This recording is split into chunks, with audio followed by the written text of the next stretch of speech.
ಎಲ್ರಿಗೂ ನಮಸ್ತೆ. ಇಲ್ಲಿ ನಾನು ಸಿ ಪ್ರೋಗ್ರಾಮಿಂಗ್ ಅನ್ನ ಕನ್ನಡದಲ್ಲಿ ಹೇಳ್ಕೊಡೋ ಪ್ರಯತ್ನ ಮಾಡ್ತಾ ಇದ್ದೀನಿ. ನಂದು 24 ವರ್ಷ training experience. So C programming ಅನ್ನ ನಾನು ನಾರ್ಮಲಿ ಇಂಜಿನಿಯರಿಂಗ್ ಸ್ಟೂಡೆಂಟ್ಸು, ಡಿಪ್ಲೊಮಾ ಸ್ಟೂಡೆಂಟ್ಸಿಗೆ ಟೀಚ್ ಮಾಡ್ತಾ ಇದ್ದೆ, ಕೆಲವು ಡಿಗ್ರಿ ಸ್ಟೂಡೆಂಟ್ಸ್ಗೆ. ಇವಾಗ ನನಗೆ ಕೆಲವು ಹುಡುಗರು ಬಂದು ಹೇಳಿದ್ರು, ಸರ್ ನಾವು biology background, Kannada medium background, ನಮಗೆ ಕನ್ನಡದಲ್ಲಿ ಒಂದ್ಸಲಿ ಅರ್ಥ ಆಗ್ಬಿಟ್ರೆ ಆಮೇಲೆ ನಾವು ಈಸಿಯಾಗಿ ಇಂಗ್ಲಿಷಲ್ಲಿ ಪಿಕಪ್ ಮಾಡ್ಕೊಳ್ಳಿಕ್ ಆಗುತ್ತೆ ಅಂತ. ಸೊ ಇಲ್ಲಿ ನಾನು ಏನ್ ಮಾಡಿದ್ದೀನಿ, 3 ಲೆವೆಲ್ಸ್ ಆಗಿ ಡಿವೈಡ್ ಮಾಡಿದ್ದೀನಿ. ಸೊ ಲೆವೆಲ್ 1, ಲೆವೆಲ್ 2, ಲೆವೆಲ್ 3 ಅಂತ.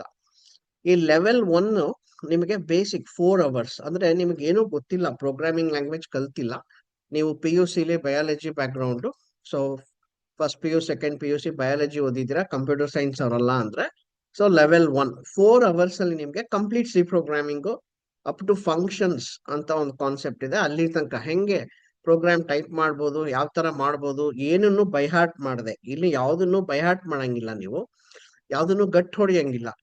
ಗಟ್ ಹೊಡಿಬಾರ್ದು, ಯಾಕೆಂದ್ರೆ ಗಟ್ ಹೊಡೆದ ತಕ್ಷಣ ಏನಾಗುತ್ತೆ, ಪ್ರೋಗ್ರಾಮಿಂಗ್ ಲ್ಯಾಂಗ್ವೇಜ್ ಅನ್ನೋದು ಲಾಜಿಕಲ್ ಥಿಂಕಿಂಗ್, ನಿಮ್ಮ ಲಾಜಿಕಲ್ ಥಿಂಕಿಂಗ್ ಕುಂಠಿತ ಆಗುತ್ತೆ. ಹಂಗಾಗಿ ಸೊ ನೀವು ಲೆವೆಲ್ 1 ಕಂಪ್ಲೀಟ್ ಮಾಡಿದ್ಮೇಲೆ ಜಸ್ಟ್ 4 ಅವರ್ಸ್ ಅಲ್ಲಿ ನಿಮಗೊಂದು ಕಾನ್ಫಿಡೆನ್ಸ್ ಬಂದ್ಬಿಡುತ್ತೆ. ಯಾಕೆಂದ್ರೆ ನಾನು ಯಾವ್ದನ್ನು ಇಲ್ಲಿ ಸಿಂಟ್ಯಾಕ್ಸು ಅಥವಾ ರೂಲ್ಸ್ ಆಫ್ ದ ಲ್ಯಾಂಗ್ವೇಜ್ ಏನು ಹೇಳಕ್ ಹೋಗಲ್ಲ. ನಾನು ತುಂಬಾ ಸಿಂಪಲ್ ಆಗಿ ನಿಮ್ಗೆ ಅರ್ಥ ಆಗುವಂಗೆ ಮಾಡ್ತಾ ಹೋಗ್ತೀನಿ ಇದರಲ್ಲಿ. ನೆಕ್ಸ್ಟ್ ಲೆವೆಲ್ 2, ಲೆವೆಲ್ 1 ಕಂಪ್ಲೀಟ್ ಆದ್ಮೇಲೆ ಲೆವೆಲ್ 2 ಇಂಟರ್ಮೀಡಿಯೇಟ್, ಇದು 10 ಅವರ್ಸ್ ಅಲ್ಲಿ ಕಂಪ್ಲೀಟ್ ಆಗುತ್ತೆ. Level 3 another 20 hours advance concept. So ಇಲ್ಲಿ ಲೆವೆಲ್ 1 ಅಲ್ಲೇನೆ ನಿಮಗೆ ಸೊ 4 ಅವರ್ಸ್ ನೀವು ಕೇಳ್ಬಿಟ್ರೆ ನೀವು ಕಾಲೇಜಲ್ಲಿ ನಿಮ್ಗೆ ಈಸಿಯಾಗಿ ಫಾಲೋ ಮಾಡ್ಲಿಕ್ಕೆ ಆಗುತ್ತೆ. ಈಗ ನಾವು ಸೊ ಏನಕ್ಕೆ ಸಿ ಲ್ಯಾಂಗ್ವೇಜ್ ಬೇಕು? ಸೊ ಎಷ್ಟೋ ಜನಕ್ಕೆ ಒಂದು ಕ್ವಶನ್ ಇರುತ್ತೆ ಮೈಂಡ್ ಅಲ್ಲಿ, ಸರ್ ತುಂಬಾ ಅಡ್ವಾನ್ಸ್ ಪ್ರೋಗ್ರಾಮಿಂಗ್ ಲ್ಯಾಂಗ್ವೇಜಸ್ ಇದೆ ಸರ್, ಪೈಥನ್ ಇದೆ, ಜಾವಾ ಇದೆ, ಅಥವಾ C++ ಕಲಿಬಹುದು, ಅಥವಾ ಪ್ರೋಗ್ರಾಮಿಂಗೇ ಬೇಡ ಅಂತ ಕೆಲವ್ರು ಹೇಳ್ತಾ ಇದ್ದಾರೆ ಸರ್, ಮುಂದೆ ಪ್ರೋಗ್ರಾಮಿಂಗೇ ಇರಲ್ವಂತೆ, ಆದ್ರೂ ಬೇಕಾ ಪ್ರೋಗ್ರಾಮಿಂಗ್ ಲ್ಯಾಂಗ್ವೇಜಸ್ ಅಂತ. ಈಗ ನಾನು ಯಾವಾಗ್ಲೂ ಒಂದು ಅನಾಲಜಿ ಕೊಡ್ತಾ ಇರ್ತೀನಿ. ನೀವು ಡ್ರೈವಿಂಗ್ ಕಲಿಬೇಕು ಅಂತ ಡಿಸೈಡ್ ಮಾಡಿದೀರಾ ಅಂತ ಅನ್ಕೊಳ್ಳಿ. ಸೊ ನೀವು ಫಸ್ಟೇನೆ ಕಲಿಯಕ್ಕೆ ನೀವು ಸ್ಟಾರ್ಟ್ ಮಾಡಿದ ದಿನಾನೇನೆ ಒಂದು ಆಟೋಮೆಟಿಕ್ ಕಾರ್ ತಗೊಂಡ್ಬಿಟ್ಟು, ಗೇರ್ ಇಲ್ದೇ ಇರೋದು ಒಂದು ಆಟೋಮೆಟಿಕ್ ಗೇರ್ ಕಾರ್ ತಗೊಂಡು, ಒಂದು 100 ಫೀಟ್ ರೋಡ್, ಸೊ ಯಾರು ಜನ ಇಲ್ಲಪ್ಪ ಅಲ್ಲಿ ಹೋಗ್ಬಿಟ್ಟು ರಾತ್ರಿ 12 ಗಂಟೆ, ಸೊ ಯಾರು ಇಲ್ಲ ಅಲ್ಲಿ, ಅಂತ ಜಾಗದಲ್ಲಿ ನೀವು ಡ್ರೈವಿಂಗ್ ಕಲ್ತ್ರೆ ನೀವು ಎಕ್ಸ್ಪರ್ಟ್ ಡ್ರೈವರ್ ಆಗಕ್ ಸಾಧ್ಯನಾ? ಸೊ ನಿಜವಾಗ್ಲೂ ನೀವು ಎಕ್ಸ್ಪರ್ಟ್ ಡ್ರೈವರ್ ಆಗ್ಲಿಕ್ಕೆ ಸಾಧ್ಯನೇ ಇಲ್ಲ. ಸೊ ಯಾಕೆಂದ್ರೆ ಅಲ್ಲಿ ರಾತ್ರಿ 12 ಗಂಟೆಯಲ್ಲಿ ಅದು 100 ಫೀಟ್ ರೋಡ್ ಅಲ್ಲಿ ಯಾರು ಬರಲ್ಲ, ಅಥವಾ ಸ್ಟೇಡಿಯಂಗೆ ಹೋಗಿ ಕಲಿತಾ ಇದ್ದೀರಾ ಅಂತ ಅನ್ಕೊಳ್ಳಿ, ನೀವು ಎಕ್ಸ್ಪರ್ಟ್ ಡ್ರೈವರ್ ಆಗಲ್ಲ. ಸೊ ನೀವು ಎಲ್ಲಿ ಕಲಿಬೇಕು? ಒಂದು ದೊಡ್ಡ ಟ್ರಕ್ ತಗೊಬೇಕು, ಸೊ ಗೇರ್ ಇರೋ ಟ್ರಕ್, ಆ ಗೇರ್ ಚೇಂಜ್ ಮಾಡಕ್ಕೂ ಕಷ್ಟ ಆಗ್ಬೇಕು ನಿಮ್ಗೆ, ಆ ತರ ಒಂದು. ಸೊ ಸ್ಟೇರಿಂಗ್, ಪವರ್ ಸ್ಟೇರಿಂಗ್ ಇಲ್ಲ. ಸೊ ಅಂತ ಒಂದು ಟ್ರಕ್ ಅನ್ನು ತಗೊಂಡೋಗಿ ಅವೆನ್ಯೂ ರೋಡ್ ಅಲ್ಲಿ, ಬೆಂಗಳೂರಲ್ಲಿ ಒಂದು ಅವೆನ್ಯೂ ರೋಡ್ ಅಂತ ಇದೆ, ಆ ಅವೆನ್ಯೂ ರೋಡ್ ಸಿಕ್ಕಾಪಟ್ಟೆ ಟ್ರಾಫಿಕ್ ಇರುತ್ತೆ ಆ ರೋಡ್ ಅಲ್ಲಿ. ಸೊ ಆ ರೋಡ್ ಅಲ್ಲಿ ಬೆಳಗ್ಗೆ 10 ಗಂಟೆ ಕಲಿತೀರಾ ಅಂತ ಅನ್ಕೊಳ್ಳಿ, ಆಗ ನೀವು ಪ್ರಪಂಚದ ಯಾವ ಮೂಲೆಯಲ್ಲಿ ಬೇಕಾದ್ರೂ ಡ್ರೈವ್ ಮಾಡ್ಬೋದು. ಈ ಸಿ ಅನ್ನೋದು ಒಂಥರ ಆ ರೀತಿ. ಎಲ್ಲಾ ಲ್ಯಾಂಗ್ವೇಜ್ಗಳಿಗೆ ಮೊದಲು ನೀವು ಈ ಸಿ ಲ್ಯಾಂಗ್ವೇಜ್ ಅನ್ನ ಕಲ್ತ್ಕೊಂಡ್ರೆ, ಈ ಸಿ ಲ್ಯಾಂಗ್ವೇಜ್ ಒಂಥರ ಟ್ರಕ್ ಇದ್ದಂಗೆ. ಇದನ್ನ ನೀವು ಕಲ್ತ್ಬಿಟ್ರೆ ಇನ್ನು ಬೇರೆ ಲ್ಯಾಂಗ್ವೇಜ್ಗಳನ್ನ ಜಸ್ಟ್ 15 ದಿನದಲ್ಲಿ ಕಲಿಬಹುದು. ಸೊ 15 ದಿನದಲ್ಲಿ ನೀವು ಬೇರೆ ಲ್ಯಾಂಗ್ವೇಜ್ ನ ಕಲಿಬಹುದು. ಹಂಗಾಗಿ ಈಗ ಇನ್ನೊಂದು ಕ್ವಶನ್ ತುಂಬಾ ಜನದಲ್ಲಿದೆ, ಸರ್ ಪ್ರೋಗ್ರಾಮಿಂಗೇ ಇರಲ್ವಂತಲ್ಲ ಸರ್ ಫ್ಯೂಚರ್ ಅಲ್ಲಿ ಅಂತ. ಪ್ರೋಗ್ರಾಮಿಂಗ್ ಇರಲ್ಲ ಅಂತ ಅಲ್ಲ, ಪ್ರೋಗ್ರಾಮಿಂಗ್ ಕಮ್ಮಿ ಆಗುತ್ತೆ ಅಂತ. ಯಾಕೆಂದ್ರೆ AI ಪ್ರೋಗ್ರಾಮಿಂಗ್ ಮಾಡಿಕೊಟ್ಟಾಗ ಅದನ್ನ ಅಟ್ಲೀಸ್ಟ್ ವೆರಿಫೈ ಮಾಡಕ್ಕೆ ಕರೆಕ್ಟ್ ಇದೆಯಾ ಅಂತ ನೋಡ್ಲಿಕ್ಕಾದ್ರೂ ನಿಮಗೆ ಪ್ರೋಗ್ರಾಮಿಂಗ್ ಬೇಕು. ಸೆಕೆಂಡು, ಈ ಪ್ರೋಗ್ರಾಮಿಂಗ್ ಅನ್ನೋದನ್ನ ನೀವು ಇದರಿಂದಾನೇ ನಾನು ಕೆಲಸ ತಗೊಬೇಕು ಅಥವಾ ಇದರಲ್ಲೇ ನನ್ನ ಜೀವನ ಆಗ್ಬೇಕು ಅಂತ ನೋಡೋದಲ್ಲ. ಯಾವುದೇ ಒಬ್ಬ ಮನುಷ್ಯನಿಗೆ ಅವನ ಯಾವುದೇ ಒಂದು ಸೆಲೆಕ್ಟ್ ಮಾಡಿರೋ ಫೀಲ್ಡ್ ಅಲ್ಲಿ ಸಕ್ಸಸ್ ಬೇಕು ಅಂದ್ರೆ ಲಾಜಿಕಲ್ ಥಿಂಕಿಂಗ್ ಇರಬೇಕು. ಆ ಲಾಜಿಕಲ್ ಥಿಂಕಿಂಗ್ ಹೆಂಗ್ ಇಂಪ್ರೂವ್ ಆಗುತ್ತೆ ಅಂದ್ರೆ ಪ್ರೋಗ್ರಾಮಿಂಗ್ ಲ್ಯಾಂಗ್ವೇಜ್ ನ ಕಲಿಯೋದ್ರಲ್ಲಿ, ಅಥವಾ ಕ್ವಾಂಟಿಟೇಟಿವ್ ಆಪ್ಟಿಟ್ಯೂಡ್ ಈ ತರ ಪ್ರಾಬ್ಲಮ್ಸ್ ಗಳನ್ನ ಸಾಲ್ವ್ ಮಾಡೋದ್ರಲ್ಲಿ ಅದು ಲಾಜಿಕಲ್ ಥಿಂಕಿಂಗ್ ಜಾಸ್ತಿ ಆಗುತ್ತೆ. ಹಂಗಾಗಿ ಸಿ ಒಂದು ಉತ್ತಮವಾದ ಆಯ್ಕೆ. ಹಂಗಾಗಿ ನೀವು ತುಂಬಾ ಯೂನಿವರ್ಸಿಟೀಸ್ ಅಲ್ಲಿ ಇವತ್ತು ಫಸ್ಟ್ ಸೆಮಿಸ್ಟರ್ ಅಥವಾ ಸೆಕೆಂಡ್ ಸೆಮಿಸ್ಟರ್ ಅಲ್ಲಿ ಸಿ ಲ್ಯಾಂಗ್ವೇಜ್ ನ ಇವತ್ತು ಹೇಳ್ಕೊಡ್ತಾರೆ. ಈ ಲ್ಯಾಂಗ್ವೇಜ್ ಯಾರು ಡೆವಲಪ್ ಮಾಡಿದ್ದು ಅಂದ್ರೆ ಡೆನಿಸ್ ರಿಚಿ ಅಂತಕ್ಕಂಥವ್ರು ಬೆಲ್ ಲ್ಯಾಬ್ಸ್ ಅಲ್ಲಿ 1972 ಅಲ್ಲಿ ಡೆವಲಪ್ ಮಾಡಿದ್ರು. ಸೊ ಇದಕ್ಕೆ ಯಾಕೆ ಅವರು ಸಿ ಅಂತ ಹೆಸರಿಟ್ರು ಅಂದ್ರೆ, ಇದಕ್ಕಿಂತ ಮೊದಲು ಒಂದು ಲ್ಯಾಂಗ್ವೇಜ್ ಇತ್ತು, ಅದನ್ನ ಡೆವಲಪ್ ಮಾಡಿದವರು ಕೇನ್ ಥಾಮ್ಸನ್ ಅಂತ ಅವರು ಆ ಲ್ಯಾಂಗ್ವೇಜಿನ ಹೆಸರು ಬಿ ಅಂತ. ಸೊ ಈ ಬಿ ಲ್ಯಾಂಗ್ವೇಜ್ ತುಂಬಾ ಕಾಂಪ್ಲಿಕೇಟೆಡ್ ಆಗಿತ್ತು, ತುಂಬಾ ಕಷ್ಟ ಆಗ್ತಾ ಇತ್ತು ಪ್ರೋಗ್ರಾಮರ್ಸ್ಗೆ, ಮನೆಗೆ ಹೋಗ್ತಾ ಇರ್ಲಿಲ್ಲ ಪ್ರೋಗ್ರಾಮರ್ಸ್. ಆಗ ರಿಚಿ ಒಂದಿನ ಹೇಳ್ತಾರೆ ಕೇನ್ ಥಾಮ್ಸನ್ಗೆ, ಸೊ ನಿನ್ನ ಲ್ಯಾಂಗ್ವೇಜ್ ತುಂಬಾ ಕಾಂಪ್ಲಿಕೇಟೆಡ್ ಆಗಿದೆ, ನೀನು ನನಗೆ ಅಲೋ ಮಾಡಿದ್ರೆ ನಾನು ಅದನ್ನ ಸಿಂಪ್ಲಿಫೈ ಮಾಡ್ತೀನಿ ಅಂತ. So Ken Thompson broad minded person, ಅವ್ರು ಅಲೋ ಮಾಡ್ತಾರೆ. ಸೊ ಈ ರಿಚಿ ಏನ್ ಮಾಡ್ತಾರೆ ಅಂದ್ರೆ, ಎಲ್ಲೆಲ್ಲಿ ತುಂಬಾ ಕಾಂಪ್ಲಿಕೇಶನ್ಸ್ ಇರುತ್ತೆ, ಇದು ಬಿ ಲ್ಯಾಂಗ್ವೇಜ್ ಅಂತ ಅನ್ಕೊಳ್ಳಿ, ಬಿ ಲ್ಯಾಂಗ್ವೇಜ್ ಅಲ್ಲಿ ಎಲ್ಲೆಲ್ಲಿ ಕಾಂಪ್ಲಿಕೇಶನ್ಸ್ ಇರುತ್ತೆ ಅದನ್ನೆಲ್ಲ ತೆಗೆದುಬಿಟ್ಟು ಒಂದು ಹೊಸ ಲ್ಯಾಂಗ್ವೇಜ್ ಮಾಡ್ತಾರೆ. ಆ ಹೊಸ ಲ್ಯಾಂಗ್ವೇಜ್ ಸಿ ಆಗತ್ತೆ. ಸೊ ಆಲ್ಫಾಬೆಟಿಕಲ್ ಆರ್ಡರ್ ಅಲ್ಲಿ ಸಿ ಅನ್ನೋದು ಬಿ ಆದ್ಮೇಲೆ ಬರೋದ್ರಿಂದ ಈ ಲ್ಯಾಂಗ್ವೇಜ್ಗೆ ಸಿ ಅಂತ ಹೆಸರಿಡ್ತಾರೆ. ಇದು ಯಾಕೆ ಇವತ್ತಿಗೂ ತುಂಬಾ ಪಾಪ್ಯುಲರ್ ಲ್ಯಾಂಗ್ವೇಜ್ ಅಂದ್ರೆ, ನೀವು ಎಂಬೆಡೆಡ್ ಸಿಸ್ಟಮ್ಸ್ ತಗೊಂಡ್ರೆ, ಎಂಬೆಡೆಡ್ ಸಿಸ್ಟಮ್ ಅಂದ್ರೆ ನಿಮ್ಮ ಕಾರಲ್ಲಿ ಒಂದು ಸಾಫ್ಟ್ವೇರ್ ಇರುತ್ತೆ, ಅಥವಾ ಒಂದು ವಾಷಿಂಗ್ ಮಿಷಿನ್ ಅಲ್ಲಿ ಒಂದು ಸಾಫ್ಟ್ವೇರ್ ಇರುತ್ತೆ, ಅಥವಾ ಒಂದು ಫ್ರಿಡ್ಜ್ ಅಲ್ಲಿ, ರೆಫ್ರಿಜಿರೇಟರ್ ಅಲ್ಲಿ ಒಂದು ಸಾಫ್ಟ್ವೇರ್ ರನ್ ಆಗ್ತಾ ಇರುತ್ತೆ. ಇದನ್ನೆಲ್ಲ ಡೆವಲಪ್ ಮಾಡ್ಲಿಕ್ಕೆ ಒಂದು ಪ್ರೋಗ್ರಾಮಿಂಗ್ ಲ್ಯಾಂಗ್ವೇಜ್ ಯೂಸ್ ಮಾಡ್ತಾರೆ ಅಂದ್ರೆ ಅದು ಸಿ ಮತ್ತೆ C++. ಸೊ ಇವಾಗ ಒಂದು ಹೊಸ ಹೊಸ ಲ್ಯಾಂಗ್ವೇಜ್ ಗಳನ್ನ ಯೂಸ್ ಮಾಡ್ತಾ ಇದ್ದಾರೆ, ರಸ್ಟ್ ಅಂತೆಲ್ಲ, ಬಟ್ ಆದ್ರೂ ಸಿ ಲ್ಯಾಂಗ್ವೇಜ್ ಅನ್ನೇ ಮೇಜರ್ ಆಗಿ ಯೂಸ್ ಮಾಡ್ತಾ ಇರೋದು. ಯಾಕೆ ಅಂದ್ರೆ ಸಿ ಲ್ಯಾಂಗ್ವೇಜ್ ತುಂಬಾ ಫಾಸ್ಟ್. ಬೇರೆ ಲ್ಯಾಂಗ್ವೇಜಸ್ ಗೆ ಕಂಪೇರ್ ಮಾಡಿದ್ರೆ, ಜಾವಾ ಪೈಥಾನಿಗೆ ಕಂಪೇರ್ ಮಾಡಿದ್ರೆ C++ ಎರಡು ತುಂಬಾ ಫಾಸ್ಟ್ ಆಗಿ ರನ್ ಆಗುತ್ತೆ. ಹಂಗಾಗಿ ಸಿ ಮತ್ತೆ C++ ಅನ್ನ ಯೂಸ್ ಮಾಡ್ತಾರೆ. ಇನ್ನೂ ಒಂದು ಅಂದ್ರೆ, ಇದನ್ನ ಸಿಸ್ಟಮ್ಸ್ ಪ್ರೋಗ್ರಾಮಿಂಗ್ ಅಲ್ಲಿ ಯೂಸ್ ಮಾಡ್ತಾರೆ ಅಂತ. ಸಿಸ್ಟಮ್ಸ್ ಪ್ರೋಗ್ರಾಮಿಂಗ್ ಅಂದ್ರೆ ಒಂದು ಆಪರೇಟಿಂಗ್ ಸಿಸ್ಟಮ್ ಅನ್ನ ಡೆವಲಪ್ ಮಾಡಬೇಕು. ಆಪರೇಟಿಂಗ್ ಸಿಸ್ಟಮ್ ಅಂದ್ರೆ ನಿಮಗೆ ಗೊತ್ತು, ನೀವು ಮೊಬೈಲ್ ಯೂಸ್ ಮಾಡ್ತಾ ಇದ್ರೆ ಆಂಡ್ರಾಯ್ಡ್ ಅನ್ನೋದು ಒಂದು ಆಪರೇಟಿಂಗ್ ಸಿಸ್ಟಮ್. ಸೊ ನೀವು ಲ್ಯಾಪ್ಟಾಪ್ ಯೂಸ್ ಮಾಡ್ತಾ ಇದ್ರೆ ಅಥವಾ ಕಂಪ್ಯೂಟರ್ ಯೂಸ್ ಮಾಡ್ತಾ ಇದ್ರೆ ವಿಂಡೋಸ್ ಅಂತಕ್ಕಂಥದ್ದು ಒಂದು ಆಪರೇಟಿಂಗ್ ಸಿಸ್ಟಮ್. ಈ ಆಪರೇಟಿಂಗ್ ಸಿಸ್ಟಮ್ ಅನ್ನ ಡೆವಲಪ್ ಮಾಡ್ಲಿಕ್ಕೆ ಸೊ ಇಂಥ ಕಡೆ ನಾವು ಸಿ ಲ್ಯಾಂಗ್ವೇಜ್ ನ ಯೂಸ್ ಮಾಡೋದ್ರಿಂದ ಅದನ್ನ ಸಿಸ್ಟಮ್ಸ್ ಪ್ರೋಗ್ರಾಮಿಂಗ್ ಅಂದ್ರೆ, ಇಲ್ಲಿ ಏನು ನಾವು ಡೆವಲಪ್ ಮಾಡ್ತೀವಿ ಅದು ಆಪರೇಟಿಂಗ್ ಸಿಸ್ಟಮ್ನ ಒಂದು ಪಾರ್ಟ್ ಆಗುತ್ತೆ ಅಂತ. ಹಂಗಾಗಿ ಸಿಸ್ಟಮ್ಸ್ ಪ್ರೋಗ್ರಾಮಿಂಗ್ ಅಂತ. ಇದು ಮುಂದೆ ನಾನು ಲೆವೆಲ್ 2 ಇನ್ ಡೆಪ್ತ್ ಆಗಿ ಹೇಳ್ಕೊಡ್ತೀನಿ. ನನಗೆ ಇಲ್ಲಿ ಏನಂದ್ರೆ, ನೀವು ಕ್ವಿಕ್ ಆಗಿ ಸೊ ಲ್ಯಾಂಗ್ವೇಜ್ ನ ಒಂದು 2-3 ಅವರ್ಸ್ ಅಲ್ಲಿ ಕಲ್ತು ಬಿಡಬೇಕು ಅನ್ನೋ ಒಂದು ಉದ್ದೇಶ ಅಷ್ಟೇನೆ. ಈಗ ನಾನು ಲೆವೆಲ್ 0 ಪ್ರೋಗ್ರಾಮ್ ಅಂತ ಹೇಳ್ತೀನಿ. ಲೆವೆಲ್ 0 ಪ್ರೋಗ್ರಾಮ್ ಅಂದ್ರೆ, ಇದನ್ನ ಹೋಗಿ ಟೈಪ್ ಮಾಡಿದ್ರೆ ನಿಮಗೆ ಕಂಪ್ಯೂಟರ್ ಅಲ್ಲಿ ಔಟ್ಪುಟ್ ಕೊಡಲ್ಲ ಇದು. ಸೊ ಇದು ಜಸ್ಟ್ ನಿಮಗೆ ಅರ್ಥ ಮಾಡಿಸ್ಲಿಕ್ಕೋಸ್ಕರ ಅಷ್ಟೇನೆ. ಸೊ ಲೆವೆಲ್ 0 ಅಂದ್ರೆ ಹೆಂಗಿರುತ್ತೆ ಅಂದ್ರೆ, ಈಗ ಮ್ಯಾಥಮೆಟಿಕ್ಸ್ ಮತ್ತೆ ಪ್ರೋಗ್ರಾಮಿಂಗ್ ಎರಡು ಆಲ್ಮೋಸ್ಟ್ ಸೇಮ್, ಆಯ್ತಾ. ಸೊ ಮ್ಯಾಥಮೆಟಿಕ್ಸ್ ನೀವು ಮನುಷ್ಯರು ಅರ್ಥ ಆಗುವಂಗೆ ಇದ್ ಮಾಡ್ತೀರಾ, ಪ್ರೋಗ್ರಾಮಿಂಗ್ ಅದನ್ನ ಕಂಪ್ಯೂಟರ್ಗೆ ಅರ್ಥ ಆಗೋ ಒಂದು ಭಾಷೆಯಲ್ಲಿ ಹೇಳ್ತೀರಾ ಅಷ್ಟೇನೆ. ಹಂಗಾಗಿ ಮನುಷ್ಯರಿಗೆ ಅರ್ಥ ಆಗ್ತಕ್ಕಂಥ ಲ್ಯಾಂಗ್ವೇಜ್, ನಾನು ಕನ್ನಡದಲ್ಲಿ ಮಾತಾಡ್ತಾ ಇದ್ದೀನಿ, ನೀವು ಕನ್ನಡದಲ್ಲಿ ಮಾತಾಡ್ತೀರಾ, ನಿಮಗೆ ಕನ್ನಡ ಅರ್ಥ ಆಗತ್ತೆ, ಇದು ನ್ಯಾಚುರಲ್ ಲ್ಯಾಂಗ್ವೇಜ್ ಅಂತ ಹೇಳ್ತೀವಿ. ಸೊ ಪ್ರೋಗ್ರಾಮಿಂಗ್ ಲ್ಯಾಂಗ್ವೇಜ್ ಅಂದ್ರೆ ಕಂಪ್ಯೂಟರ್ಗೆ ಅರ್ಥ ಆಗೋ ಒಂದು ಭಾಷೆನ ನಾವು ಪ್ರೋಗ್ರಾಮಿಂಗ್ ಲ್ಯಾಂಗ್ವೇಜ್ ಅಂತ ಹೇಳ್ತೀವಿ ಅಷ್ಟೇ. ಈಗ ನಾನು ಎರಡು ನಂಬರ್ನ ಆಡ್ ಮಾಡಬೇಕು. ಎರಡು ನಂಬರ್ನ ಆಡ್ ಮಾಡಬೇಕು ಅಂದ್ರೆ ಫಸ್ಟ್ ನನ್ನ ಹತ್ರ ಎರಡು ಬಾಕ್ಸ್ ಇರಬೇಕು. ಸೊ ಯಾಕೆಂದ್ರೆ ನಾನು ಎರಡು ನಂಬರ್ ಸ್ಟೋರ್ ಮಾಡ್ಬೇಕಲ್ಲ, ಹಂಗಾಗಿ ಎರಡು ಬಾಕ್ಸ್ ಬೇಕು. ಸೊ ನಾನು ಎರಡು ಬಾಕ್ಸ್ ನ ತಗೊಂತೀನಿ. ಸೊ ಎರಡು ಬಾಕ್ಸ್ ತಗೊಂತೀನಿ. ಆ ಬಾಕ್ಸ್ ಗಳಿಗೆ ಹೆಸರು ಕೊಡ್ತೀನಿ. ಯಾಕೆಂದ್ರೆ ಹೆಸರಿಲ್ಲ ಅಂದ್ರೆ ಹೆಂಗೆ ಕಷ್ಟ ಆಗತ್ತಲ್ಲ. ಸೊ ಇವಾಗ ನಮಗೆಲ್ಲ ಹೆಸರಿರೋದ್ರಿಂದ ನಮ್ಮನ್ನ ಐಡೆಂಟಿಫೈ ಮಾಡ್ತೀವಿ. ಅವ್ನ್ ಚಿಂಟು, ಇವ್ನ್ ಮಿಂಟು, ಪಿಂಟು ಅಂತ ನಾವು ಐಡೆಂಟಿಫೈ ಮಾಡ್ತೀವಿ. ಹೆಸರೇ ಇಲ್ಲ ಅಂದಿದ್ರೆ ಹೆಂಗ್ ಕೂಗ್ಬೇಕು? ಸೊ ಹಂಗಾಗಿ ಎರಡು ಬಾಕ್ಸ್ಗೆ ಎ ಮತ್ತೆ ಬಿ ಅಂತ ತಗೊಂಡೆ. ಸೊ ನಮಗೆ ಎ ಮತ್ತೆ ಬಿ ಗೆ ಒಂದ್ ಸ್ವಲ್ಪ ಯಾವ್ದಾದ್ರು ಒಂದು ನಂಬರ್ ಹಾಕ್ಬೇಕು. ಸೊ ಇಲ್ಲಿ ಏನಾಯ್ತು, ಫಸ್ಟ್ ಲೈನ್ ಅಲ್ಲಿ A = 10 ನಾವು ಹಾಕಿದ್ವಿ ಹೇಗೆ. ನೆಕ್ಸ್ಟ್ B = 20 20 ನಾವು ಬಿ ಗೆ ಹಾಕಿದ್ವಿ. ಈಗ ಇದು ಎರಡನ್ನು ಆಡ್ ಮಾಡಬೇಕು. ನಿಮಗೆ ಗೊತ್ತು ಮ್ಯಾಥಮೆಟಿಕ್ಸ್, A+B ಅಂದ್ರೆ ಏನಾಯ್ತು, 10+20. 10+20 ಏನ್ ಕೊಡ್ತು, 30 ಕೊಡ್ತು. ಈ 30ನ ಸ್ಟೋರ್ ಮಾಡ್ಬೇಕು ಎಲ್ಲಿ, ಸಿ. ಅದಕ್ಕೆ ಇನ್ನೊಂದು ಬಾಕ್ಸ್ ಬೇಕು ನನಗೆ. ಸೊ ಅದನ್ನ ಸಿ ಅಂತ ಹೇಳ್ತೀನಿ. ಅಲ್ಲಿ 30 ಹೋಗಿ ಕೂತ್ಕೊಂತು. ಈಗ ನಾನು ಸಿ ಬಾಕ್ಸ್ ಅಲ್ಲಿರೋ ನಂಬರ್ ಅನ್ನ ನಾನು ಸ್ಕ್ರೀನ್ ಮೇಲೆ, ಕಂಪ್ಯೂಟರ್ ಸ್ಕ್ರೀನ್ ಮೇಲೆ ಪ್ರಿಂಟ್ ಮಾಡ್ಬೇಕು. ಅದಕ್ಕೆ ಪ್ರಿಂಟ್ ಸಿ ಅಂತ ಹೇಳ್ತೀನಿ. ಸೊ 30 ಪ್ರಿಂಟ್ ಆಗುತ್ತೆ. ಈಗ ಇಷ್ಟೇ ಅರ್ಥ ಮಾಡ್ಕೊಳ್ಳಿ. ಸರ್ ಪ್ರಿಂಟ್ ಅನ್ನೋದು ಕರೆಕ್ಟಾ ಸರ್? ಸಿ ಲ್ಯಾಂಗ್ವೇಜ್ ಅಲ್ಲಿ ಪ್ರಿಂಟ್ ಅಂತ ಇಲ್ವಂತೆ, ನಮ್ಮ ಅಣ್ಣ ಹೇಳಿದ್ದ, ನಮ್ಮ ಅಕ್ಕ ಹೇಳಿದ್ಲು. ಕರೆಕ್ಟು, ಪ್ರಿಂಟ್ ಅನ್ನೋದು ಇಲ್ಲ. ಬಟ್ ಆದ್ರೆ ಪ್ರಿಂಟ್ ಈಗ ಸದ್ಯಕ್ಕೆ ಲೆವೆಲ್ 0 ಅಲ್ಲಿ ಹಂಗೆ ಅರ್ಥ ಮಾಡ್ಕೊಳ್ಳಿ. ಅದು ಪ್ರಿಂಟ್ ಎಫ್ ಅಂತ ನಾನು ಮುಂದೆ ಹೇಳ್ತೀನಿ. ಈಗ ಅಷ್ಟೇ ಅರ್ಥ ಮಾಡ್ಕೊಬೇಕು ನೀವು. ನೆಕ್ಸ್ಟ್ ಇನ್ನೊಂದು ಪ್ರೋಗ್ರಾಮ್ ನೋಡೋಣ. Program to add 2 numbers. ಇಲ್ಲಿ ನಾನು 3 ಬಾಕ್ಸಸ್ ತಗೊಂಡಿದ್ದೀನಿ. ಒಂದು ಬಾಕ್ಸ್ ಹೆಸರು ಪಿ ಅಂತ. ಆ ಪಿ ಗೆ ನಾನು ಏನ್ ನಂಬರ್ನ ಸ್ಟೋರ್ ಮಾಡ್ತಾ ಇದ್ದೀನಿ, 10.2. 10.2 ಅನ್ನೋದು ಪಿಗೆ ಹೋಗುತ್ತೆ. Next Q = 4.3. ಸೊ 4.3 ಅನ್ನೋದು ಕ್ಯೂಗೆ ಹೋಗುತ್ತೆ. R = 10.2 plus 4.3. ಇಲ್ಲಿ 10.2 ಪ್ಲಸ್ 4.3. ಅದನ್ನ ನಾನು ಎಲ್ಲಿ ಸ್ಟೋರ್ ಮಾಡಬೇಕು? ಆ ರಿಸಲ್ಟ್ ನಾನು ಆರ್ ಅಲ್ಲಿ ಸ್ಟೋರ್ ಮಾಡಬೇಕು.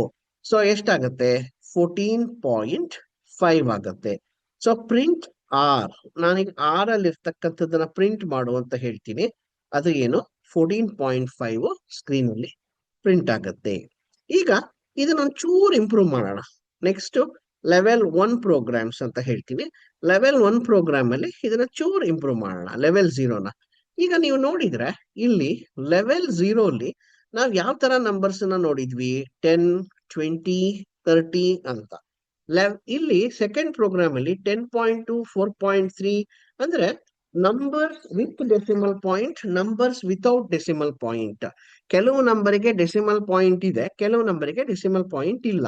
ಸೊ ಹಂಗಾಗಿ ನಂಬರ್ಸ್ ಅನ್ನ ನಾವು ಎರಡು ತರ ಹೇಳ್ಬೋದು. ನಂಬರ್ಸ್ ಗಳನ್ನ ನಾವು ಎರಡು ತರ ಆಕ್ಚುಲಿ ವಿಂಗಡಣೆ ಮಾಡ್ಬೋದು.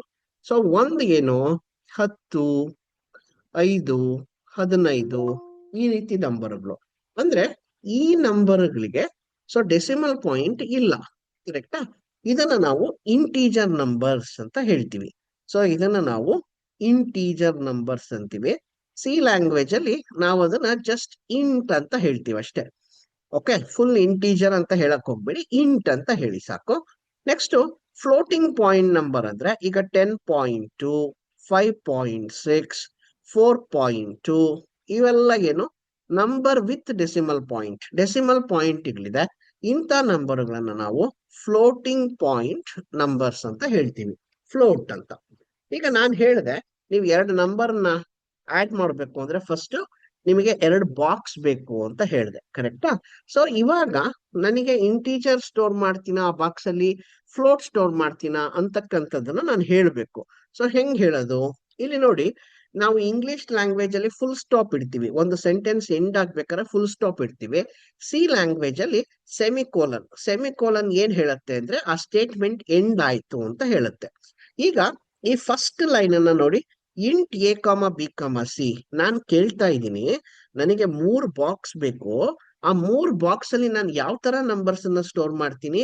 ಇಂಟೀಜರ್ ನಂಬರ್ಸ್ ಅನ್ನ ಸ್ಟೋರ್ ಮಾಡ್ತೀನಿ ಅಂತ. ಇಂಟೀಜರ್ ನಂಬರ್ ಅಂದ್ರೆ ನಂಬರ್ಸ್ ಗೆ ಡೆಸಿಮಲ್ ಪಾಯಿಂಟ್ ಇಲ್ಲದೆ ಇರ್ತಕ್ಕಂಥ ನಂಬರ್ಸು, ಅಂದ್ರೆ 10, 20, 30 ಈ ತರ ನಂಬರ್ಗಳು. ಸೊ ಏನಾಗುತ್ತೆ? ಮೆಮೊರಿ ಅಲೋಕೇಟ್ ಆಯ್ತು, ಎ, ಬಿ ಮತ್ತೆ ಸಿ. ಈಗ ನಾನೇನ್ ಮಾಡಿದೆ? ಎ ಈಕ್ವಲ್ ಟು 10, ಸೊ 10ನ ಸ್ಟೋರ್ ಮಾಡಿದೆ ಬಾಕ್ಸ್ ಎಲ್ಲಿ. ನೆಕ್ಸ್ಟ್ ಬಿ ಈಕ್ವಲ್ ಟು 20, 20ನ ಸ್ಟೋರ್ ಮಾಡಿದೆ. A plus B 10 plus 20, 30. ಆ 30 ಎಲ್ಲಿಗೆ ಹೋಗಿ ಕೂತ್ಕೊಂತು? ಸಿಗೆ ಹೋಗಿ ಕೂತ್ಕೊಂತು. ಈಗ ನಾನು ಪ್ರಿಂಟ್ ಎಫ್ ಅಂತ ಹೇಳ್ತೀನಿ. ಲೆವೆಲ್ 0 ಅಲ್ಲಿ ನಾನು ಪ್ರಿಂಟ್ ಅಂತ ಹೇಳಿದ್ದೆ, ಈಗ ಅದನ್ನ ಮರ್ತು ಬಿಡಿ, ಲೆವೆಲ್ 0ನ ಮರ್ತು ಬಿಡಿ. ಈಗ ಲೆವೆಲ್ 1 ಮಾತ್ರ ಜ್ಞಾಪಕ ಇಟ್ಕೊಳ್ಳಿ ನೀವು. ಪ್ರಿಂಟ್ ಎಫ್ ಸಿ ಅಂತ ಹೇಳ್ತೀನಿ. ಅಂದ್ರೆ ಸಿ ಬಾಕ್ಸ್ ಅಲ್ಲಿರೋ 30 ಏನಿದೆ, ಸಿ ಬಾಕ್ಸ್ ಅಲ್ಲಿ 30 ಇದೆ, ಅದನ್ನ ಪ್ರಿಂಟ್ ಮಾಡು ಅಂತ ಹೇಳ್ತೀನಿ. ಅಂದ್ರೆ ಔಟ್ಪುಟ್ ಸ್ಕ್ರೀನ್ ಮೇಲೆ ನನಗೆ ಏನ್ ಬರುತ್ತೆ? 30 ಪ್ರಿಂಟ್ ಆಗುತ್ತೆ. ಸೊ ಇಲ್ಲಿ ಕರೆಕ್ಟ್ ಆಗಿ ಅರ್ಥ ಮಾಡ್ಕೊಳ್ಳಿ, ಇಂಟ್ ಅಂತ ಯಾಕೆ ಹೇಳಿದೆ ಅಂದ್ರೆ, ಸೊ ಎ ಬಿ ಸಿ ಅನ್ನೋ 3 ಬಾಕ್ಸಸ್, ಅದರಲ್ಲಿ ನಾನು ಇಂಟೀಜರ್ ನಂಬರ್ಸ್ ನ ಸ್ಟೋರ್ ಮಾಡಬೇಕು. ಇಂಟೀಜರ್ ನಂಬರ್ ಅಂದ್ರೆ ನಂಬರ್ಸ್ ಗೆ ಡೆಸಿಮಲ್ ಪಾಯಿಂಟ್ ಇಲ್ಲದೆ ಇರ್ತಕ್ಕಂಥ ನಂಬರ್ಸ್. ಸೊ ಅದನ್ನ ಇಂಟೀಜರ್ ನಂಬರ್ಸ್ ಅಂತ ಹೇಳ್ತೀವಿ. ಸರಿ, ಐ ಅನ್ನ ಕ್ಯಾಪಿಟಲ್ ಮಾಡ್ಲಾ ಸರ್? ತಪ್ಪು. ಇಲ್ಲಿ ಹೆಂಗೆ ನಾನು ಕೊಟ್ಟಿದ್ದೀನಿ ಅದೇ ರೀತಿ ಪ್ರಾಕ್ಟೀಸ್ ಮಾಡಿ. ಈಗ ಸದ್ಯಕ್ಕೆ ನಾನು ಮುಂದೆ ಹೇಳ್ತೀನಿ, ಆಯ್ತಾ? So C is A case sensitive language ಅಂತ ಹೇಳ್ತೀವಿ. ಕೇಸ್ ಸೆನ್ಸಿಟಿವ್ ಅಂದ್ರೆ ಲೋಯರ್ ಕೇಸ್ ಮತ್ತೆ ಅಪ್ಪರ್ ಕೇಸ್ ಅನ್ನ ಅದು ಡಿಫ್ರೆಂಟ್ ಆಗಿ ಕನ್ಸಿಡರ್ ಮಾಡುತ್ತೆ. ಇವಾಗ ನೀವು ಐ ಮತ್ತೆ ಐ, ಅದಕ್ಕೆ ಸಿ ಲ್ಯಾಂಗ್ವೇಜ್ಗೆ ಇದು ಬೇರೆ ಇದು ಬೇರೆ, ಎರಡು ಡಿಫ್ರೆಂಟ್ ಆಗತ್ತೆ. ಹಂಗಾಗಿ ಲೋಯರ್ ಕೇಸ್ ಅಲ್ಲೇ ಇರ್ಲಿ. Next program to add 2 numbers. So ಯಾವುದು? ಫ್ಲೋಟಿಂಗ್ ಪಾಯಿಂಟ್ ನಂಬರ್ಸ್ ಅಂದ್ರೆ ನಂಬರ್ಸ್ ವಿತ್ ಡೆಸಿಮಲ್ ಪಾಯಿಂಟ್ ಅನ್ನು ನಾನು ಆಡ್ ಮಾಡಬೇಕು. ಹೆಂಗೆ? ಫಸ್ಟ್ ನನಗೆ 3 ಬಾಕ್ಸಸ್ ಬೇಕು. ಫ್ಲೋಟ್ ಪಿ ಕ್ಯೂ ಆರ್ ಅಂತ ಹೇಳ್ತೀನಿ. ಅಂದ್ರೆ ನನಗೆ 3 ಬಾಕ್ಸ್ ಅನ್ನ ಕೊಡು. ಪಿ ಅನ್ನೋದು ಒಂದು ಬಾಕ್ಸು, ಕ್ಯೂ ಅನ್ನೋದು ಅನದರ್ ಬಾಕ್ಸು, ಆರ್ ಅನ್ನೋದು ಇನ್ನೊಂದು ಬಾಕ್ಸು. ಇಲ್ಲಿ ಏನ್ ಮಾಡ್ತೀನಿ, ಪಿ ಈಕ್ವಲ್ ಟು 10.2 ಅಂತ ಹೇಳ್ತೀನಿ. ಅಂದ್ರೆ 10.2 ಸ್ಟೋರ್ ಮಾಡಬೇಕು. 10.2 ಹೋಯ್ತು. ಇದು ಫ್ಲೋಟಿಂಗ್ ಪಾಯಿಂಟ್ ಅಲ್ವಾ, ನಂಬರ್ ವಿತ್ ಡೆಸಿಮಲ್ ಪಾಯಿಂಟ್. ಹಂಗಾಗಿ ಇಲ್ಲಿ ಏನ್ ಕೊಟ್ವಿ ನಾವು, ಫ್ಲೋಟ್ ಅಂತ ಕೊಟ್ವಿ. Q equal to 4.3. ಕ್ಯೂ ಬಾಕ್ಸ್ಗೆ 4.3 ಹಾಕು ಅಂತ ಹೇಳ್ತೀನಿ. R equal to p plus Q, that is 10.2 plus 4.3 ಎಷ್ಟಾಯ್ತು? ಸೊ 14.5 ಆಯ್ತು. Print F R. ಸೊ 14.3 ಅನ್ನೋದು ಪ್ರಿಂಟ್ ಆಯ್ತು ಸ್ಕ್ರೀನ್ ಅಲ್ಲಿ. ಸೊ ಈಗ ಏನ್ ಕಲ್ತ್ರಿ ಲೆವೆಲ್ 1 ಅಲ್ಲಿ, ಇಂಟೀಜರ್ ನಂಬರ್ಸ್ ನ INT ಅಂತ ಹೇಳ್ತೀವಿ, ಅಂದ್ರೆ ಬಾಕ್ಸಸ್ ಬೇಕು ಅಂದಾಗ. ಸೊ ಫ್ಲೋಟಿಂಗ್ ಪಾಯಿಂಟ್ ನಂಬರ್ಸ್ ನ ಫ್ಲೋಟ್ FLOAT ಅಂತ ಹೇಳ್ತೀವಿ. ಈಗ ನೆಕ್ಸ್ಟ್ ಇನ್ನೊಂದ್ ಚೂರು ಇಂಪ್ರೂವ್ ಮಾಡೋಣ. ಅಂದ್ರೆ ನಾನು ಏನ್ ಮಾಡ್ತಾ ಇದ್ದೀನಿ, ಒಂದೊಂದೇ ಪ್ರೋಗ್ರಾಮ್ಗೂ ಒಂದೊಂದ್ ಲೈನ್ ಎಕ್ಸ್ಟ್ರಾ ಹೇಳ್ಕೊಡ್ತಾ ಇದ್ದೀನಿ ನಿಮಗೆ. ಈಗ ಲೆವೆಲ್ 1 ಅಲ್ಲಿ ಏನ್ ಕಲ್ತ್ರಿ ನೀವು, ಎಂಡ್ ಆಫ್ ದ ಸ್ಟೇಟ್ಮೆಂಟ್ ಗೆ ಫುಲ್ ಸ್ಟಾಪ್ ಇಡಬಾರ್ದು, ಸೆಮಿಕೋಲನ್ ಇಡಬೇಕು ಸಿ ಲ್ಯಾಂಗ್ವೇಜ್ ಅಲ್ಲಿ ಅಂತ ಕಲ್ತ್ರಿ. ಆಮೇಲೆ ಸೊ ಪ್ರಿಂಟ್ ಎಫ್ ಕಲ್ತ್ರಿ. ನೆಕ್ಸ್ಟ್ ಫ್ಲೋಟ್ ಅಂದ್ರೆ 3 ಬಾಕ್ಸಸ್ ಬೇಕು ನನಗೆ ಫ್ಲೋಟಿಂಗ್ ಪಾಯಿಂಟ್ ನಂಬರ್ಸ್ ನ ಸ್ಟೋರ್ ಮಾಡಕ್ಕೆ ಅಂದಾಗ ಫ್ಲೋಟ್ ಅಂತ ಹೇಳ್ಬೇಕು. ನನಗೆ 3 ಬಾಕ್ಸಸ್ ಬೇಕು ಇಂಟೀಜರ್ ನಂಬರ್ಸ್ ನ ಸ್ಟೋರ್ ಮಾಡಕ್ಕೆ ಅಂದಾಗ ಇಂಟ್ ಅಂತ ಹೇಳ್ಬೇಕು. ನೆಕ್ಸ್ಟ್ ಲೆವೆಲ್ 2 ನೋಡೋಣ. ಇಲ್ಲಿ ಏನ್ ಮಾಡ್ತೀವಿ ಅಂದ್ರೆ, ಸೊ ಇವಾಗ ಇಂಟ್ ಎ ಕಮ ಬಿ ಕಮ ಸಿ ಅಂದ್ರೆ ನಾನು ಕೇಳ್ತಾ ಇದ್ದೀನಿ, ನನಗೆ 3 ಬಾಕ್ಸ್ ಬೇಕು. ಯಾರಿಗೆ ಕೇಳ್ತಾ ಇದೀವಿ ನಾವು ಅಂದ್ರೆ, ನಾವು ಕಂಪೈಲರ್ಗೆ ಕೇಳ್ತಾ ಇದೀವಿ. ಕಂಪೈಲರ್ ಅಂದ್ರೆ ಯಾರು? ಕಂಪೈಲರ್ ಅಂದ್ರೆ ನಾವು ಏನು ಲ್ಯಾಂಗ್ವೇಜ್ ನ ಬರಿತೀವಿ, ಸೊ ಸಿ ಲ್ಯಾಂಗ್ವೇಜ್, ಅದು ಕಂಪ್ಯೂಟರ್ಗೆ ಅರ್ಥ ಆಗಲ್ಲ. ಕಂಪ್ಯೂಟರ್ಗೆ ಅರ್ಥ ಆಗೋದು ಮಿಷನ್ ಲ್ಯಾಂಗ್ವೇಜ್. ಸೊ ನಾವು ಮಧ್ಯ ಒಂದು ಸಾಫ್ಟ್ವೇರ್ ಅನ್ನ ಯೂಸ್ ಮಾಡ್ತೀವಿ. ಆ ಸಾಫ್ಟ್ವೇರ್ ಅನ್ನ ಕಂಪೈಲರ್ ಅಂತ ಹೇಳ್ತೀವಿ. ಕಂಪೈಲರ್ ಏನ್ ಮಾಡತ್ತೆ, ನಮ್ಮ ಸಿ ಲ್ಯಾಂಗ್ವೇಜ್ ನ ಮಿಷನ್ ಲ್ಯಾಂಗ್ವೇಜ್ ಆಗಿ ಕನ್ವರ್ಟ್ ಮಾಡತ್ತೆ ಅಷ್ಟೇನೆ. ಸೊ ಇವಾಗ ಅಷ್ಟೇ ಅರ್ಥ ಮಾಡ್ಕೊಳ್ಳಿ, ತುಂಬಾ ತಲೆ ಕೆಡಿಸ್ಕೊಳಕ್ ಹೋಗ್ಬೇಡಿ. ಸೊ ಸಿ ಲ್ಯಾಂಗ್ವೇಜ್ ನ ಮಿಷನ್ ಲ್ಯಾಂಗ್ವೇಜ್ ಆಗಿ ಅರ್ಥ ಮಾಡ್ಕೊಳ್ಳುತ್ತೆ. ಲೆವೆಲ್ 2 ನಾನು ಇನ್ ಡೀಟೇಲ್ ಆಗಿ ಹೇಳ್ಕೊಡ್ತೀನಿ. So a equal to 10. So a equal to 10. ನಮ್ದು ಆಬ್ಜೆಕ್ಟಿವ್ ಏನಂದ್ರೆ, ನೀವು ಒಂದು ಅರ್ಧ ಗಂಟೆ 1 ಗಂಟೆಲಿ ಪ್ರೋಗ್ರಾಮ್ಸ್ ಟೈಪ್ ಮಾಡ್ಲಿಕ್ಕೆ ಆಗ್ಬೇಕು ಅಂತ. ಹಂಗಾಗಿ ಈ ವಿಡಿಯೋಸ್ ಅಲ್ಲಿ ನಾನು ತುಂಬಾ ಬೇರೆದೆಲ್ಲ ಹೇಳ್ಕೊಡ್ತಾ ಇಲ್ಲ. ನೀವು ಫಸ್ಟ್ ಒಂದು ಒಂದು ವಾರದಲ್ಲಿ ಒಂದು 50-60 ಪ್ರೋಗ್ರಾಮ್ಸ್ ಟೈಪ್ ಮಾಡ್ಬಿಟ್ರೆ ನಿಮಗೆ ಕಾನ್ಫಿಡೆನ್ಸ್ ಆಟೋಮೆಟಿಕ್ ಆಗಿ ಬರುತ್ತೆ. ಎ ಈಕ್ವಲ್ ಟು 10 ಅಂತ ಹೇಳ್ತೀನಿ. ಅಂದ್ರೆ 10 ಎಲ್ಲಿಗೆ ಹೋಯ್ತು, ಎಗ್ ಹೋಗಿ ಕೂತ್ಕೊಂತು. ಬಿ ಈಕ್ವಲ್ ಟು 20 ಅಂತ ಹೇಳ್ತೀನಿ. ಅಂದ್ರೆ 20 ಎಲ್ಲಿಗೆ ಹೋಯ್ತು, ಬಿಗ್ ಹೋಗಿ ಕೂತ್ಕೊಂತು. 10 + 20 30. 30 ಎಲ್ಲಿಗೆ ಬಂತು, ಸಿಗೆ ಬಂದು ಕೂತ್ಕೊಂತು.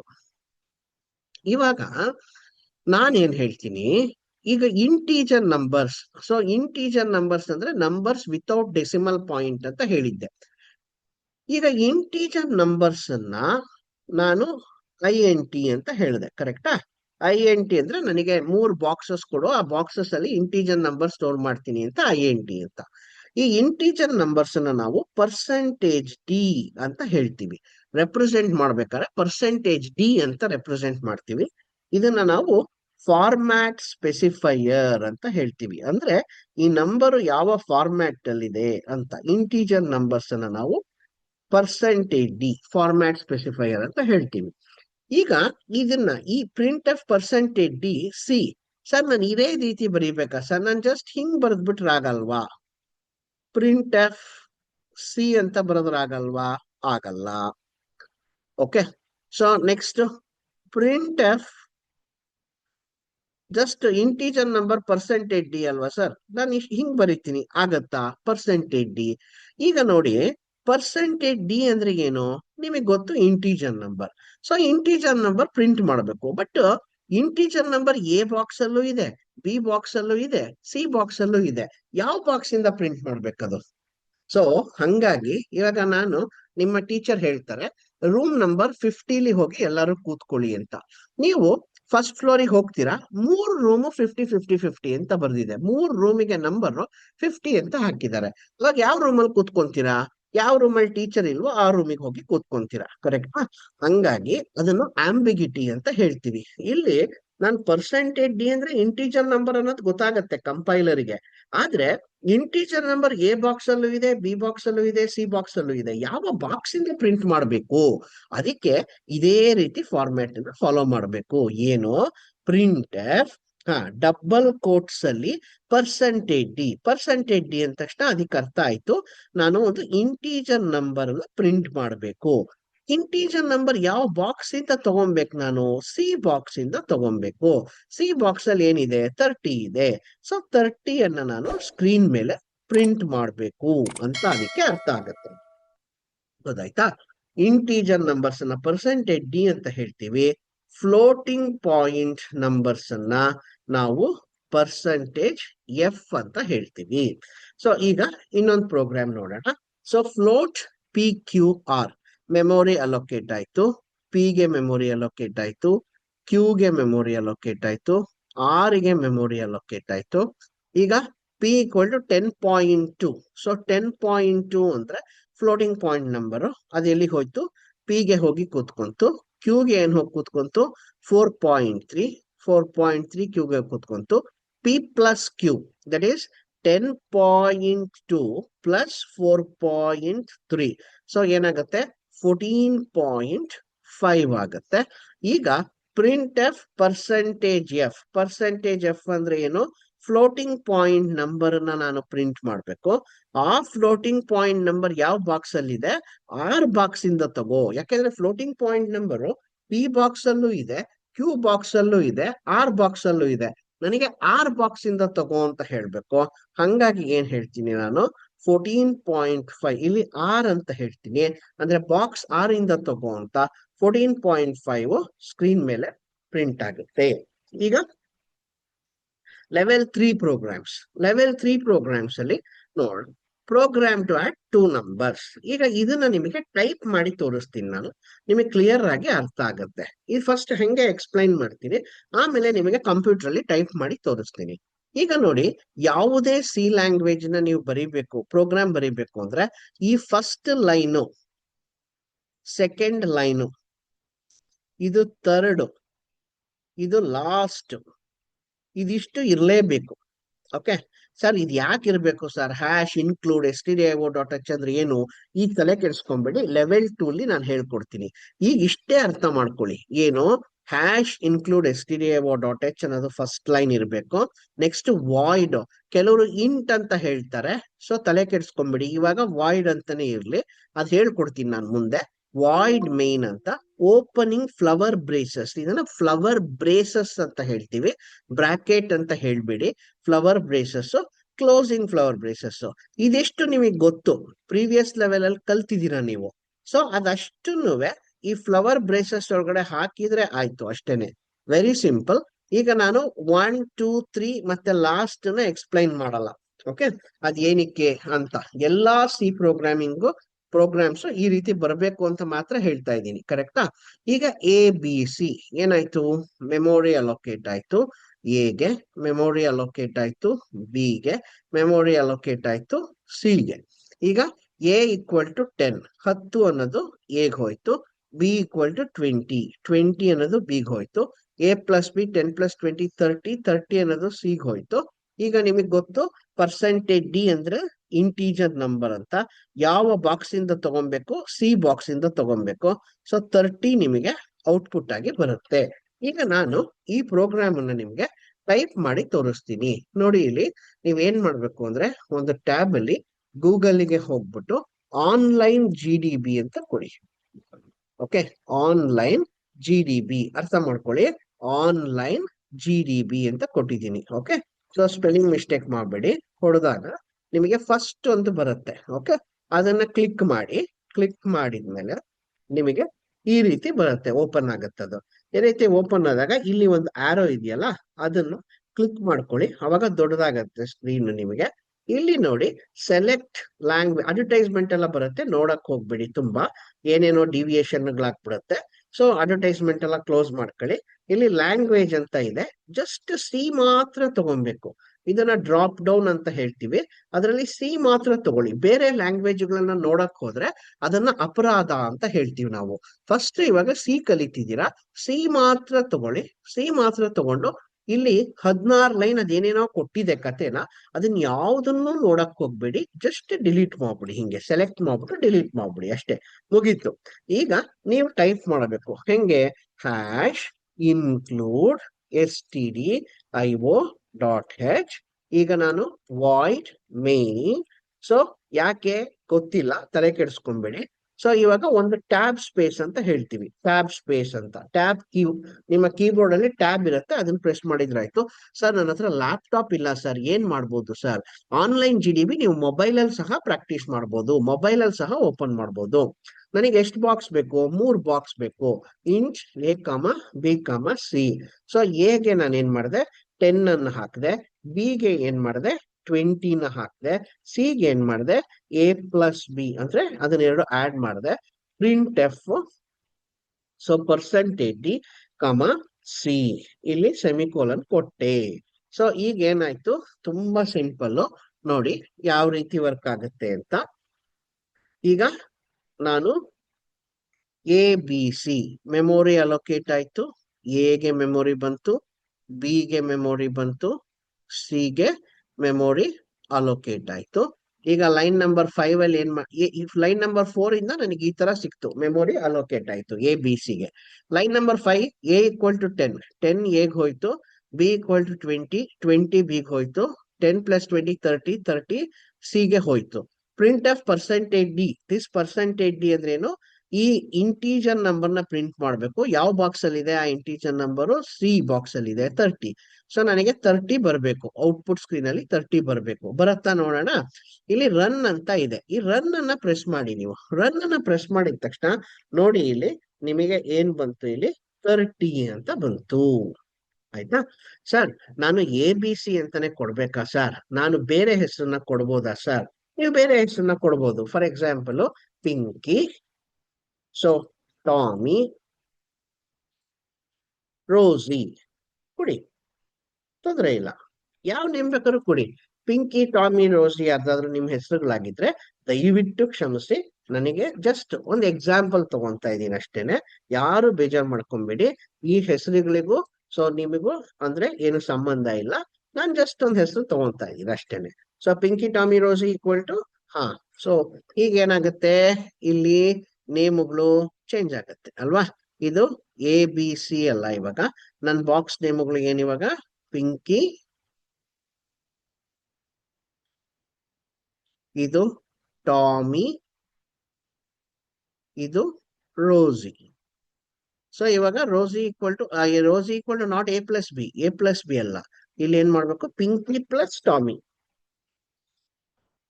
Pinki plus Tommy. ಸೊ ಏನಾಯ್ತು ಇವಾಗ? ಪಿಂಕಿಲ್ ಏನಿದೆ, 10. ಟಾಮಿಲ್ ಏನಿದೆ, 20. 10 + 20 ಏನು, 30. ಅದೆಲ್ಲಿಗೋಯ್ತು, ರೋಸಿ. ಸೊ ಈಗ ನಾನು ಇಲ್ಲಿ ಏನ್ ಮಾಡ್ಬೇಕು, ರೋಸಿ ಅಂತ ಪ್ರಿಂಟ್ ಮಾಡ್ಬೇಕು, ಸಿ ಅಂತ ಮಾಡ್ಬಾರ್ದು. ಹೌದಾ? ಸೊ ನಾನೇನ್ ಹೇಳ್ತೀನಿ, ರೋಸಿ ಅಂತ ಹೇಳ್ತೀನಿ. ನೀವು ಪಿಂಕಿ, ಟಾಮಿ, ರೋಸಿ ಅಂತೆಲ್ಲ ಬರೆಯಕ್ ಹೋಗ್ಬಿಡಿ, ಆವಾಗ ನಿಮಗೆ ಮಾರ್ಕ್ಸ್ ಸಿಗಲ್ಲ. ಆಯ್ತಾ? ಸೊ ರನ್ ಅಂತ ಕೊಡ್ತೀನಿ. ಸೊ ರನ್ ಅಂತ ಕೊಟ್ರೆ ನೋಡಿ 30ನೇ ಬಂತು. ಅಂದ್ರೆ ನಾನು ಈ ಎಕ್ಸಾಂಪಲ್ ಯಾಕೆ ತಗೊಂಡೆ ಅಂದ್ರೆ, ನೀವ್ ಏನ್ ನೇಮ್ ಬೇಕಾದ್ರೂ ಕೊಡ್ಬೋದು ಸರ್. ಏನ್ ನೇಮ್ ಬೇಕಾದ್ರೂ ಕೊಡ್ಬೋದು ಅಂದ್ರೆ, ನಾನು ಇಂಟ್ A1 1 2 3 ಅಂತ ಕೊಡ್ಬೋದಾ ಸರ್ ಬಾಕ್ಸಿಗೆ ನೇಮು? ನಂಬರ್ಸ್ ಮಾತ್ರ. ಬಾಕ್ಸಿಗೆ ಕೆಲವು ರೂಲ್ಸ್ ಇದೆ, ನಾನು ಮುಂದೆ ಹೇಳ್ಕೊಡ್ತೀನಿ. ಈಗ ಸದ್ಯಕ್ಕೆ ಅಷ್ಟು ಅರ್ಥ ಮಾಡ್ಕೊಳ್ಳಿ. ಡೀಸೆಂಟ್ ನೇಮ್ಸ್ ಗಳನ್ನ ಕೊಡಿ ಅಷ್ಟೇನೆ, ABCPQR ಅಂತ. ಈಗ ಇನ್ನೊಂದು ಪ್ರೋಗ್ರಾಮ್ ಅನ್ನ ನೋಡೋಣ. ಇನ್ನೊಂದು ಪ್ರೋಗ್ರಾಮ್ ಅನ್ನ ನೋಡೋಣ ನಾವು ಇವಾಗ. ಫ್ಲೋಟಿಂಗ್ ಪಾಯಿಂಟ್ಗೆ ಯಾವ ರೀತಿ ಆಗುತ್ತೆ ಅಂತ ನೋಡೋಣ. ಸೊ ಈ ಪ್ರೋಗ್ರಾಮ್ ಅರ್ಥ ಆಗಿದೆ ಅಂತ ಅನ್ಕೊಂತೀನಿ. ನೀವು ಆನ್ಲೈನ್ GDBಲಿ ಟೈಪ್ ಮಾಡಬೇಕು. ನೀವು ಟೈಪ್ ಮಾಡ್ಲಿಲ್ಲ ಅಂದ್ರೆ ನಿಮಗೆ ಹೋಲ್ಡ್ ಸಿಗಲ್ಲ. ಆಯ್ತಾ? ಸೊ ನೆಕ್ಸ್ಟ್, ಸೊ ಇಲ್ಲೊಂದ್ಸಲಿ ಎಕ್ಸ್ಪ್ಲೈನ್ ಮಾಡ್ತೀನಿ. ಫ್ಲೋಟ್ PQR ನಿಮಗೆ ಗೊತ್ತು. ಫಸ್ಟ್ ಲೈನು ತಲೆ ಕೆಡಿಸ್ಕೊಬಾರ್ದು, ತಲೆ ಕೆಡಿಸ್ಕೊಂಡ್ರೆ ಪಾಪ. ಎರಡನೇ ಲೈನು ತಲೆ ಕೆಡಿಸ್ಕೊಬಾರ್ದು, ಎರಡನೇ ಲೈನ್ ಬಗ್ಗೆ ತಲೆ ಕೆಡಿಸ್ಕೊಂಡ್ರೆ ನೀವು ಸ್ವರ್ಗಕ್ಕೆ ಹೋಗಲ್ಲ. ಮೂರನೇದು ಫ್ಲವರ್ ಬ್ರೇಸಸ್, ಇವತ್ ತಲೆ ಕೆಡಿಸ್ಕೊಬಾರ್ದು, ಮುಂದೆ ಹೇಳ್ಕೊಡ್ತೀನಿ. ಇದು ಲಾಸ್ಟ್ ಲೈನು. ಈ ಇಷ್ಟುದ್ರ ಬಗ್ಗೆ ನೀವು ತಲೆ ಕೆಡಿಸ್ಕೊಬಾರ್ದು. ನೀವು ತಲೆ ಕೆಡಿಸ್ಕೊಂಡ್ರೆ ಅದು ನಿಮಗೆ ಒಳ್ಳೇದಲ್ಲ. ಸೊ ನಾನು ಜ್ಯೋತಿಷ್ಯ ಹೇಳ್ತಾ ಇದ್ದೀನಿ. ಇವಾಗ ನೋಡಿ, ಇದಿಷ್ಟ್ರ ಬಗ್ಗೆ ಮಾತ್ರ ನೀವು ತಲೆ ಕೆಡಿಸ್ಕೊಬೇಕು. ಇದಿಷ್ಟನ್ನು ಅದ್ರೊಳಗಡೆ ಹಾಕ್ಬೇಕಷ್ಟೇನೆ. ಓಕೆ, ಫ್ಲೋಟ್ PQR ಏನಾಯ್ತು, ಮೆಮೊರಿ ಅಲೋಕೇಟ್ ಆಯ್ತು. ಪಿಗೆ, ಕ್ಯೂಗೆ ಮತ್ತೆ ಆರ್ಗೆ. ಸೊ ಪಿಗೆ ಏನ್ ಹಾಕಿದ್ವಿ ನಾವು, 10.2 ಸ್ಟೋರ್ ಮಾಡಿದ್ವಿ. ಕ್ಯೂಗೆ ಏನ್ ಮಾಡಿದ್ವಿ, 4.3 ಸ್ಟೋರ್ ಮಾಡಿದ್ವಿ. P+Q 10.2 ಪ್ಲಸ್ 4.3 ಏನಾಯ್ತು 14.5 ಆಯ್ತು. So print F percentage F ಯಾಕೆ floating point number percentage F 14.5 ಯಾವ ಬಾಕ್ಸ್ ಇಂದ ತಗೊಬೇಕು ಬಾಕ್ಸ್ ಇಂದ ತಗೊಬೇಕು ಅಂತ. ಹೌದಾ? ಈಗ ಇದನ್ನ ಟೈಪ್ ಮಾಡಿ ತೋರಿಸ್ತೀನಿ ನಿಮಗೆ. ಸೆಕೆಂಡ್ ಟೈಮ್ ಮಾಡ್ಬೇಕಾದ್ರೆ ಫುಲ್ ಅಳಿಸ್ಬಿಡ್ಬೇಕು. ಯಾಕೆ ಕಲಿತಾ ಇದ್ದೀರಾ ಅಲ್ವಾ, ಮತ್ತೆ ಅದನ್ನೇ ಮಾಡಿಫೈ ಮಾಡಕ್ ಹೋಗ್ಬಾರ್ದು. ನಿಮಗೆ ಒಳ್ಳೆ ಟೈಪಿಂಗ್ ಪ್ರಾಕ್ಟೀಸ್ ಆಗ್ಬೇಕು. ಮಂಕಿ ಟೈಪಿಂಗ್ ಅಂತ ಒಂದು ಸಾಫ್ಟ್ವೇರ್ ಇದೆ, ಅದರಲ್ಲಿ ನೀವು ಟೈಪಿಂಗ್ ಪ್ರಾಕ್ಟೀಸ್ ಮಾಡಿ. Okay, so for example monkey typing ಅಂತ ಇದೆ. ಮಂಕಿ ಟೈಪಿಂಗ್ ಅಂತ ಈ ಸಾಫ್ಟ್ವೇರ್ ಅಲ್ಲಿ ನೀವು ಚೆನ್ನಾಗಿ ಕಲೀರಿ. ಓಕೆ, ಸೊ ಯಾವ ರೀತಿ ಆ ಕಲಿಬೇಕು, ಯಾವ ರೀತಿ ಪ್ರಾಕ್ಟೀಸ್ ಮಾಡಬೇಕು ಅನ್ನೋದನ್ನ ಇದರಲ್ಲಿ ನೀವು ಕಲೀರಿ. ಆಯ್ತಾ? ಮಂಕಿ ಟೈಪಿಂಗ್ ವೆಬ್ಸೈಟಿಗೆ ಹೋಗಿ ರಿಸರ್ಚ್ ಮಾಡಿ. ಸೊ ನಿಮಗೆ ಗೊತ್ತಾಗುತ್ತೆ ಯಾವ ರೀತಿ ಕಲಿಯೋದು ಅಂತ. ಓಕೆ, ಸೊ ಇಂಗ್ಲಿಷ್ ಇಂಗ್ಲಿಷ್ ತಗೊಳ್ಳಿ.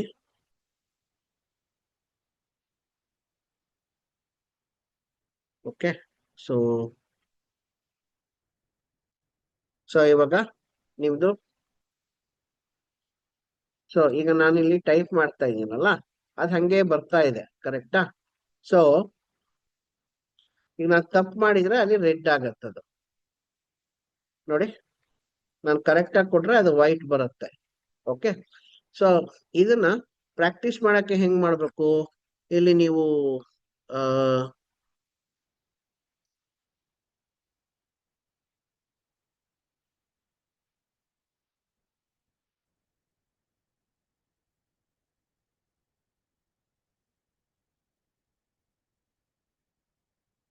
ಒಂದು ನಿಮಿಷ, ಕರೆಕ್ಟ್ ವೆಬ್ಸೈಟಿಗೆ ಬಂದಿದ್ದೀನ ನೋಡ್ತಾ ಇದ್ದೀನಿ ನಾನು.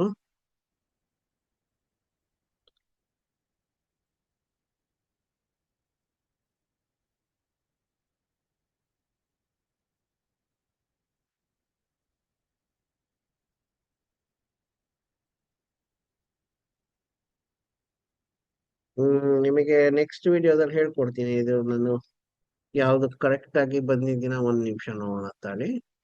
ಮಂಕಿ ಟೈಪಿಂಗ್ ಅನ್ನೋದು ಒಳ್ಳೆ ವೆಬ್ಸೈಟ್ ಆಕ್ಚುಲಿ ನಿಮಗೆ ಟೈಪಿಂಗ್ ಪ್ರಾಕ್ಟೀಸ್ ಮಾಡ್ಲಿಕ್ಕೆ. Typing practice for beginners.